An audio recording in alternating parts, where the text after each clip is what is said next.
Hola a todos, bienvenidos a este video donde exploraremos una de las escuelas de pensamientos más influyentes dentro de la historia de la economía, la escuela clásica. ¿Sabías que muchas ideas sobre los mercados libres y el crecimiento económico tienen raíces en esta corriente? Vamos a descubrirlo juntos. La escuela clásica de economía es una corriente de pensamiento que surge a finales del siglo XVIII y se desarrolla principalmente durante el siglo XIX.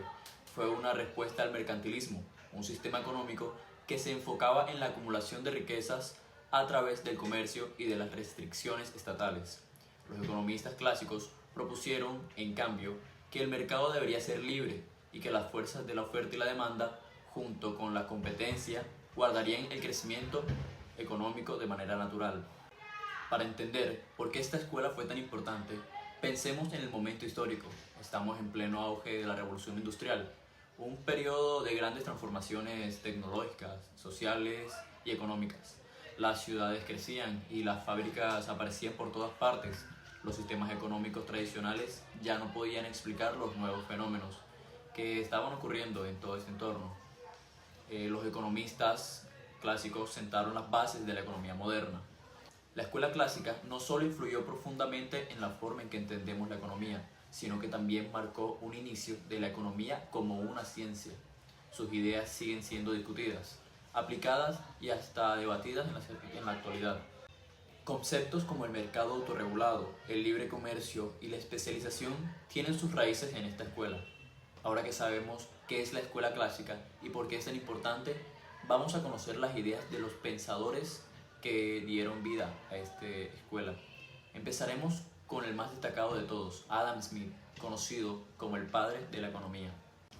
Ahora que hemos entendido el contexto de la escuela clásica, es hora de hablar sobre las características principales que definen esta corriente de pensamiento y qué hicieron tan revolucionaria en su tiempo.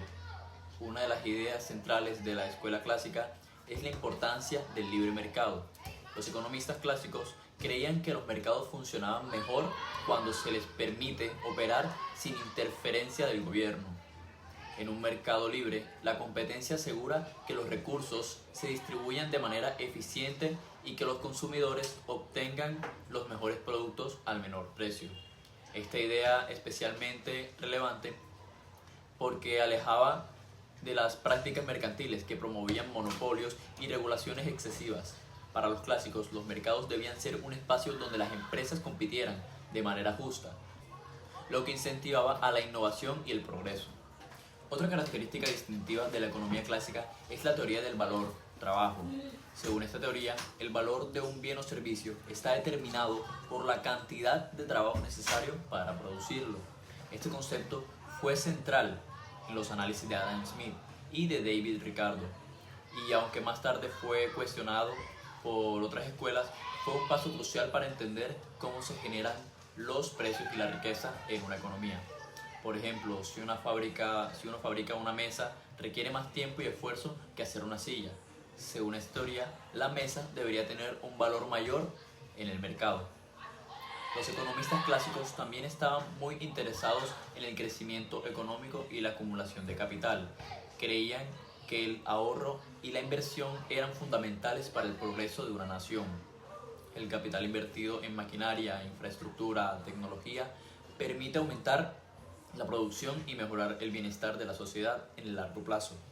Además, plantearon que el crecimiento económico no era solo una cuestión de producir más, sino de usar los recursos de manera más eficiente, algo que se lograba mediante la división del trabajo y la especialización. Por último, pero no menos importante, está el concepto de la mano invisible, introducido por Adam Smith. Este concepto explica cómo, al buscar cada individuo su propio beneficio, sin darse cuenta contribuye al bienestar general de la sociedad. Según los economistas clásicos, el mercado tiene una especie de equilibrio natural que se alcanza gracias a estas interacciones. Este razonamiento se basa en la idea de que la economía opera según leyes naturales, similares a la de la física.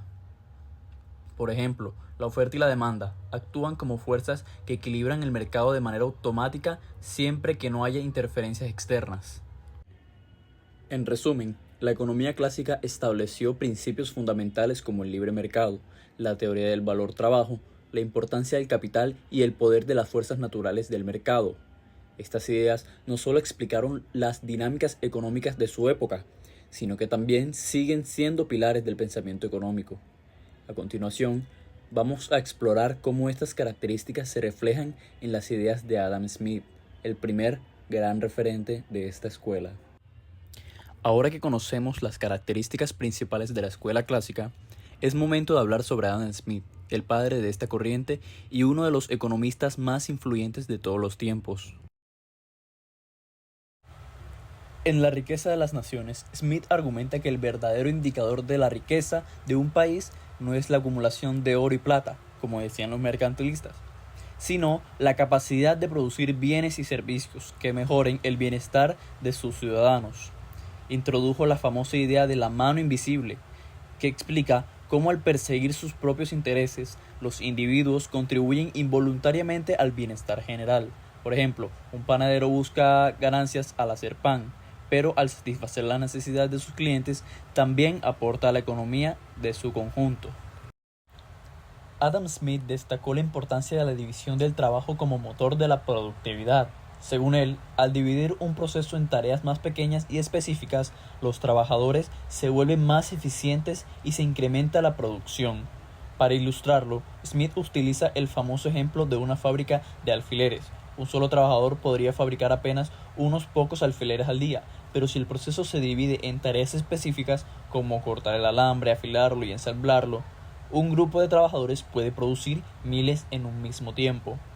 Este principio sigue siendo fundamental en las economías modernas, donde la especialización y la eficiencia son claves. Smith fue un crítico feroz del mercantilismo, el sistema predominante en su época.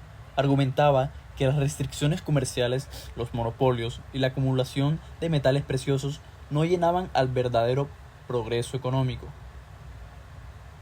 En su lugar, defendió el libre comercio, señalando que cuando los países se especializaban en producir lo que hacen mejor y comerciar entre sí, todos se benefician.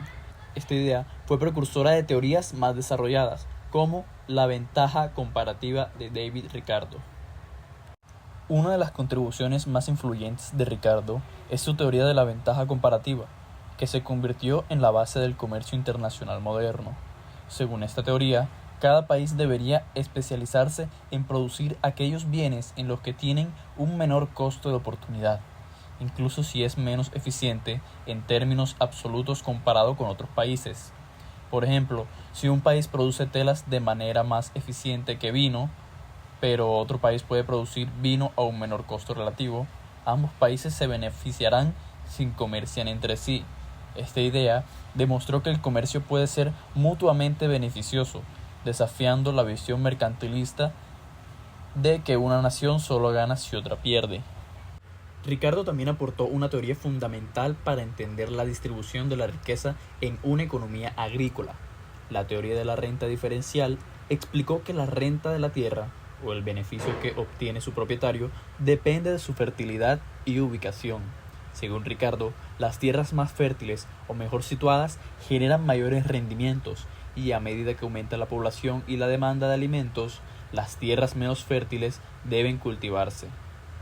Esto incrementa el precio de los productos agrícolas y en consecuencia la renta de los propietarios de las mejores tierras reciben, lo que pueden producir a desigualdades económicas. Thomas Malthus es famoso por su teoría sobre la población y los recursos. Según él, la población tiende a crecer de forma geométrica, es decir, se duplica con el tiempo, mientras que los recursos, como los alimentos, solo crecen de forma aritmética, es decir, en una progresión lineal. Esto significa que con el tiempo la población superará la capacidad de la tierra para producir suficientes alimentos, lo que conducirá a la pobreza, el hambre y la miseria. Este concepto fue concedido como la ley de la población y predijo que siempre habría una presión demográfica que limitaría el bienestar de la sociedad, especialmente en las clases más pobres. John Stuart Mill fue un fuerte defensor de los derechos civiles y la igualdad. En su obra sobre la libertad, Mill argumenta que la libertad individual es fundamental para el progreso de la sociedad, pero también planteó que esta libertad debe ser equilibrada con el bienestar de la comunidad. Mill abogó por el sufragio universal, la igualdad de género y la mejora de las condiciones laborales, lo que lo convierte en una figura clave en la historia del pensamiento económico y social. Uno de los legados más duraderos de la escuela clásica es la creencia en la eficiencia del libre mercado, la idea de que el mercado, cuando no está distorsionado por el gobierno o por monopolios, puede autorregularse mediante las fuerzas de oferta y demanda, es una piedra angular de los pensamientos económicos modernos. Esta concepción sigue siendo la base de las políticas neoliberales, que defienden el mercado libre como el mejor mecanismo para generar riqueza y promover el crecimiento económico. Otro legado importante de los economistas clásicos es su análisis sobre la distribución de la riqueza y el papel del capital en la economía. La teoría de la renta diferencial de Ricardo y las ideas de Mill sobre la justicia social y la redistribución influyeron en la forma en la que pensamos sobre las desigualdades económicas, aunque algunos de sus enfoques han sido desafiados y modificados a lo largo del tiempo. La discusión sobre la distribución de la riqueza sigue siendo central en la economía contemporánea. La escuela clásica también sentó las bases para el desarrollo de muchas teorías económicas posteriores. Por ejemplo, el pensamiento de Ricardo sobre el comercio internacional fue clave para el desarrollo de la teoría del comercio mundial y la globalización que vemos hoy en día. Además, las ideas de la mano invisible y el énfasis en la competencia y la especialización continúan siendo relevantes en la teoría microeconómica actual. Aunque la escuela clásica tuvo un impacto duradero, no estuvo exenta de críticas. A principios del siglo XX, economistas como John Maynard Keynes argumentaron que el mercado no siempre funciona de manera eficiente y que la intervención estatal es necesaria para estabilizar la economía, especialmente durante las crisis. A pesar de esto, las ideas clásicas sobre el libre mercado y la competencia siguen influyendo en muchas políticas económicas, especialmente en las economías de mercado abiertas y globalizadas. En conclusión, la escuela clásica no solo cambió la forma en que entendemos la economía en el siglo XIX, sino que también sentó las bases para el debate económico que sigue vigente en la actualidad. Su énfasis en el libre mercado, la competencia y la distribución de la riqueza siguen siendo un tema fundamental en la política económica moderna. Gracias por acompañarme en este recorrido por la economía clásica. Espero que este video les haya gustado y permitido entender mejor cómo estas ideas siguen impactando nuestro mundo hoy en día.